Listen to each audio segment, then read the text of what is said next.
Students, यहाँ पर सवाल है, प्रत्येक किलोमीटर के बाद टैक्सी का किराया। इस चीज को लेकर हमें एक श्रेणी तैयार करनी है और फिर देखना है कि ये जो श्रेणी है ये समांतर श्रेणी है या नहीं। तो सवाल यही कहना चाहता है कि प्रत्येक किलोमीटर के बाद टैक्सी का किराया, इसकी श्रेणी बनाकर बताइए उक्त श्रेणी समांतर श्रेणी है या नहीं। जबकि प्रथम किलोमीटर के लिए किराया 15 रुपया है और प्रत्येक अतिरिक्त किलोमीटर के लिए 8 रुपया बढ़ता चला जाएगा। इसके लिए स्टूडेंट्स समझाने के तौर पर हम बताना चाहते हैं, मान लीजिए आपकी जो टैक्सी है किराए की यहाँ से चली और यहाँ से चलने के बाद ये यहाँ पर पहुंची, ये पहला किलोमीटर हो गया। इसके बाद आपकी टैक्सी फिर ये दूसरा किलोमीटर हो गया। इससे आगे फिर टैक्सी चली, ये अगला किलोमीटर हो गया। फिर आगे टैक्सी चली, अगला किलोमीटर हो गया, सो ऑन।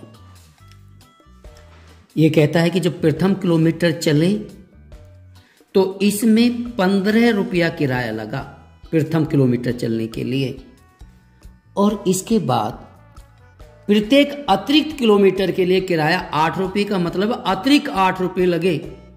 यानी पहले 15 था तो उसने कह दिया 15 जमा 8 यानी 23 रुपये दूसरे किलोमीटर में लगे। पहले किलोमीटर में 15 रुपये, फिर 23 में फिर 8 रुपये अतिरिक्त लगाए तो 8 और 23 जोड़ दीजिएगा, 23 में फिर 8 दो जोड़ दीजिएगा तो ये 31 हो गया। इसी तरीका से हमने देखा कि 31 जो रुपया इसमें फिर अतिरिक्त 8 रुपये जोड़ दिए तो ये यहाँ पर 39 रुपये हो गया। और इस तरीके से हमने देखा कि एक श्रेणी तैयार हो गई 15, 23, 31, 99। आपकी ये श्रेणी तैयार हो गई 15, 23, 31, 39 सो ऑन।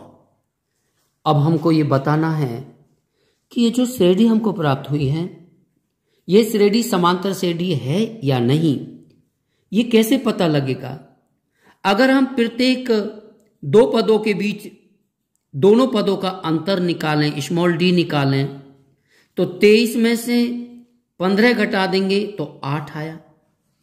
31 में से 23 घटाएंगे तो 8 आया। 39 में से 31 घटाएंगे तो 8 आया।